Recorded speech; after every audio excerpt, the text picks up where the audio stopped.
Olá, eu sou o Ícaro e hoje eu vim explicar o que acontece quando ingerimos bebida alcoólica.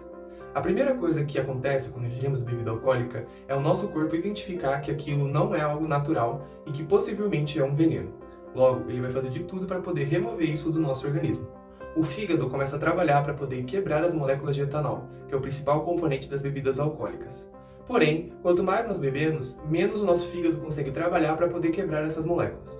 Logo, isso chega ao nosso cérebro, fazendo com que as sinapses que acontecem entre os neurônios sejam danificadas. Ao chegar no cérebro, o etanol consegue fazer com que o sistema de recompensa seja ativado, liberando dopamina e diminuindo as comunicações entre os neurônios, alterando as interações entre o GABA, que é o neurônio responsável por reduzir a comunicação, e o glutamato, que aumenta a comunicação entre os neurônios. Dessa situação, dá-se início aos famosos efeitos do álcool, que é a diminuição dos sinais do córtex pré-frontal e do sistema límbico, junto com a liberação de dopamina, fazendo com que a inibição social do indivíduo, junto com o seu autocontrole, sejam diminuídos. Aliado a isso, a menor atividade no hipocampo não permite que o indivíduo consiga criar novas memórias e também não consiga trazê-las à tona quando necessário.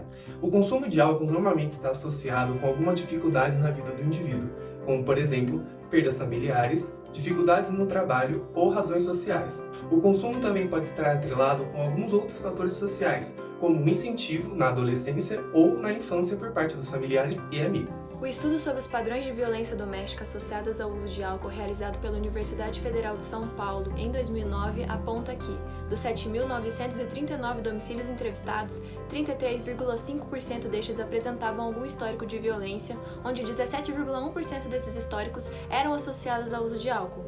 Os tipos de violência mais relatadas encontram-se a discussão entre indivíduos moradores da residência, as ameaças e realizações de agressões físicas e quebra de objetos, agressões à mão armada e abusos sexuais.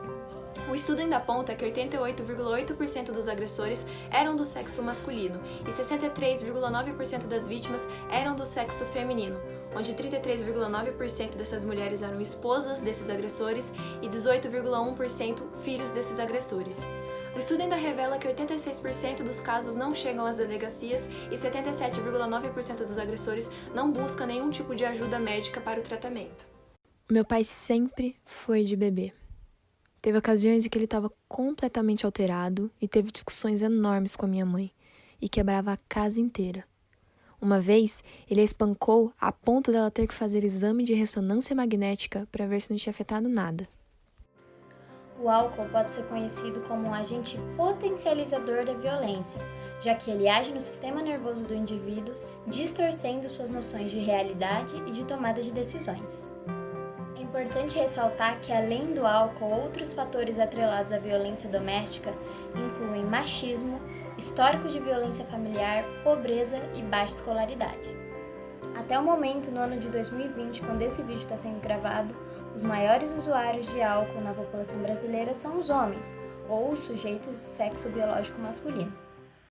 Ele me bateu na minha mais velha, então eu peguei minhas 2 filhas e fugi. Ele ia me matar se eu continuasse lá. Além disso, os dependentes do álcool também precisam procurar ajuda. E eles podem fazer isso pelo SUS, de forma gratuita.